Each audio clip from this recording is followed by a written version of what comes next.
देखिए, पिछली बार जब आपसे भेंट हुई थी तो हमने आपसे वायदा किया था कि हम पुराने जो कोर्स कंप्लीटेड एक्टिविटीज़ हैं उनकी बहाली ज़रूर कराएंगे। हमने वो काम करने का काम किया। 20,000 वैकेंसीज उनके लिए 1 लाख में से रिजर्व रखवाई 20%। और अभी जो रिजल्ट निकला है उनमें सारे हिंदुस्तान से 13,500 से ज़्यादा पोस्ट कंप्लीटेड एक्टिविटीज़ को जॉब मिलने का काम हुआ है, उनकी बहाली होने का काम हुआ है। अभी भी कुछ दिक्कतें हैं उसमें। कहीं पर किसी जोन में वैकेंसी कम है, ज़्यादा पास हो गए हैं, और कहीं पर वैकेंसी ज़्यादा है, कम पास हुए हैं। तो उनका अभी रजिस्ट्रेशन कराएंगे, बात करेंगे बोर्ड में। कुछ हमारे डिप्लोमा और डिग्री वाले भी लोग हैं, उनकी भी अभिलाषा है कि उनको भी ये सुविधा दी जाए। इस बारे में भी बोर्ड में बातचीत करेंगे कि इनको कैसे समाहित किया जा सकता है।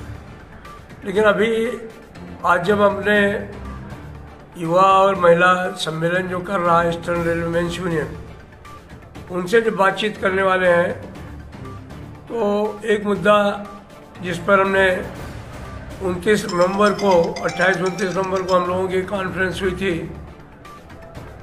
पुरी में, ऑल इंडिया रेलवे फेडरेशन की। वहाँ पर हम लोगों ने एक संकल्प लिया है कि इस साल में 23 के वर्ष में चाहे जो भी करना पड़े, लेकिन हमें पुरानी पेंशन को बहाल करना आना, ये हमारा सबसे बड़ा उद्देश्य है। इसके चलते हमने अभी 21 जनवरी को दिल्ली में तमाम राज्य सरकार के कर्मचारियों के संगठनों को, केंद्र सरकार के कर्मचारियों के संगठनों को, प्राइमरी टीचर्स को, माध्यमिक शिक्षकों को, यूनिवर्सिटी टीचर्स को, ऑटोनमस कर्मचारियों को, कॉरपोरेशन कर्मचारियों को, जो भी पेंशन के जद में आते हैं, सबको एक मंच पर लाकर इकट्ठा करने का काम किया है। और 10 फरवरी से लेकर के और 20 फरवरी तक हमारे लोग हस्ताक्षर अभियान चलाएंगे पिटीशन पर, जो राष्ट्रपति जी को एड्रेस्ड है। उनसे मांग करेंगे कि हमारी पुरानी पेंशन बहाल करो। हमें आशा है 1 करोड़ से ज़्यादा सिग्नेचर्स होंगे और 21 फरवरी को हम लोग वहाँ पर जो है वो उनको ये ज्ञापन सौंपने का काम करेंगे दिल्ली में। इसके बाद 21 मार्च को हर तालुके पर, हर ब्लॉक पर संयुक्त रूप से जो हमारा पेंशन बहाली संयुक्त मोर्चा है, पुरानी पेंशन बहाली संयुक्त मोर्चा, वो प्रदर्शन करेगा। इसी तरीके से हम जो है वो अप्रैल के महीने में तमाम लोग जो है वो जिलों पर जो है प्रदर्शन करने का काम करेंगे। और इसके बाद हम जून के महीने में स्टेट्स पे पूरे सभी राज्यों में ज़बरदस्त रैली, सामूहिक रैली करेंगे। और मानसून सत्र के दौरान जुलाई के महीने में हम दिल्ली में 5 लाख से ज़्यादा कर्मचारी, राज्य कर्मचारी, केंद्र कर्मचारी संसद पर प्रदर्शन करेंगे। भारत सरकार से मांग करेंगे कि बहुत हो गया, आप पुरानी पेंशन को बहाल कर दीजिए। नहीं मानेंगे तो हम लोग सितंबर के महीने में तय किए हैं कि सब लोग इकट्ठा होकर के अनिश्चितकालीन हड़ताल पर जाने का काम करें। तो ये तो एक मुद्दा है जो एक राष्ट्रीय मुद्दा बन गया है। 5 राज्य ऑलरेडी बहाल कर चुके हैं। 2-3 राज्य, केरला है, तेलंगाना है, आंध्र प्रदेश है, तमिलनाडु है, ये लोग भी बहाली के बारे में सोच रहे हैं। तो हमको लगता है कि सरकार को इसे मानना चाहिए, और नहीं मानेंगे तो हमारे पास संघर्ष के अलावा कोई विकल्प नहीं है। हम इस सवाल को लेकर के हर गांव में, हर शहर में, हर तालुके पर जाएंगे।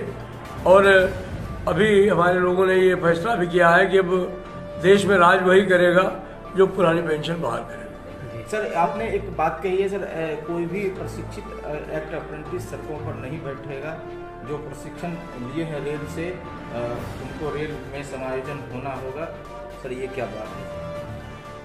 यही बात है कि जिन लोगों ने 3-3 साल रेलवे में विभिन्न प्रतिष्ठानों में, उत्पादन इकाइयों में, कारखानों में, शेडों में काम किया है, जिनको रेल के बारे में पूरा संपूर्ण ज्ञान है, वो एक तरीके से स्किल्ड हैं। उनको खलासी में लेने में क्या प्रॉब्लम है? ये विन विन सिचुएशन है। रेलवे इस बात को समझता है कि अगर हम इनको ले लेंगे तो ये बेहतर रेलवे को चलाने का काम करेंगे। जहाँ जहाँ ये बच्चे जा रहे हैं नौकरी करने के लिए, वहाँ बड़ी इनकी प्रशंसा हो रही है। ट्रैक मशीन में हो, इलेक्ट्रिकल शेड्स में हो, वर्कशॉप में हो, जहाँ जहाँ इनको मौका मिल रहा है वहाँ पर बहुत बेहतर तरीके से ये काम कर रहे हैं। और इनके बेहतर काम करने की वजह से हमारा उत्पादन भी बढ़ रहा है, प्रोडक्टिविटी बढ़ रही है, एफिशिएंसी भी बढ़ रही है। तो मैं समझता हूँ कि इनको रेलवे में लेना ही उचित है। सर, इस बार का बजट में क्या रेल को माने उसका जो बजट आया है, रेलवे में जो बजट आया है उसमें जो इंफ्रास्ट्रक्चर पर 2,40,000 करोड़ रुपए देने की बात भारत सरकार ने की है, हम इसका स्वागत करते हैं।